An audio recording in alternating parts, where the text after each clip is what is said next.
Hello, friends, and welcome to Adventures in Pixieland. My name's Amy, and I'm an ordained minister, and we are in Bible study. We are in the NIV, and we are in 2nd Chronicles. Remember, it's written in the BC era, 500 BC.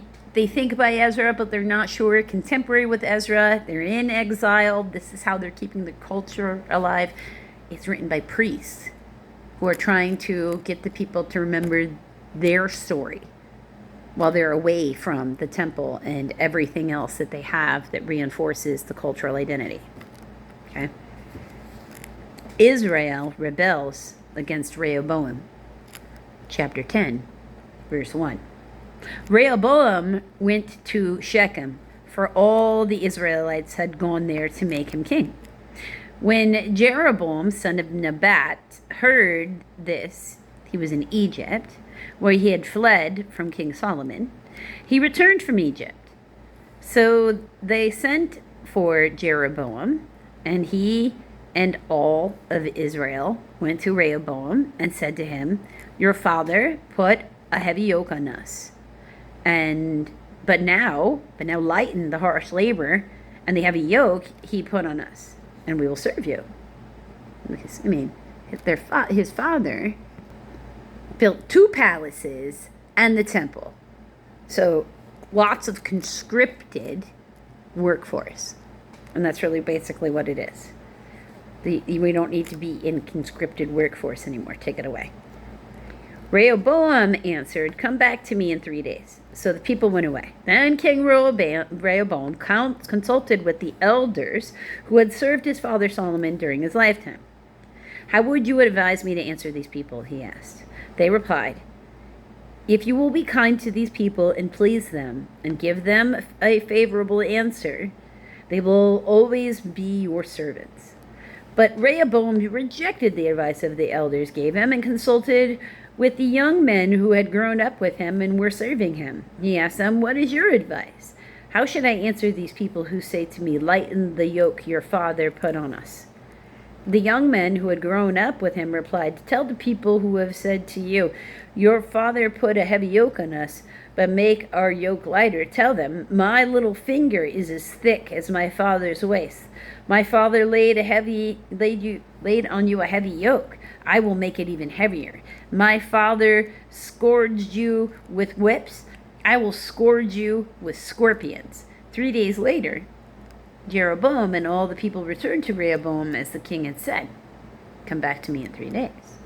The king answered them harshly, rejecting the advice of the elders. He followed the advice of the young men and said, "My father made your yoke heavy, and I will make it even heavier. My father scourged you with whips. I will scourge you with scorpions." So the king did not listen to the people, for this turn of events was from God,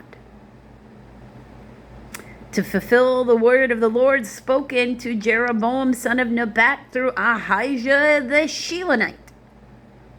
When all of Israel saw that the king refused to listen to them, they answered the king, "What share do we have in David?" And now remember, this is something that has been echoed by their ancestors before when King David was being brought up. And there were times when they were supporting him and running away, and they were inconsistent even during David's time. "What share do we have in David? What part in Jesse's son? To your tents, O Israel! Look after your own house, O David." And that's it. We do no longer recognize you as our king, and we will fight you. And there's 10 of those tribes, because the Levites are supposed to be like Switzerland for them. Neutral third party, have to serve any child of God in the same capacity, regardless of where they happen to plop themselves. The other 10 tribes, they don't have to listen to them. That's 10 times the army of one. That's a bad bet for Judah. How do you beat that? You better have more people. And that's just not possible. So he pushed the wrong people. Sometimes when you play around and find out that people aren't playing, right? So all the Israelites went home But as for the Israelites who were living in the towns of Judah, Rehoboam still ruled over them. King Rehoboam sent out Adoniram, Adoniram. That's got a footnote attached to it.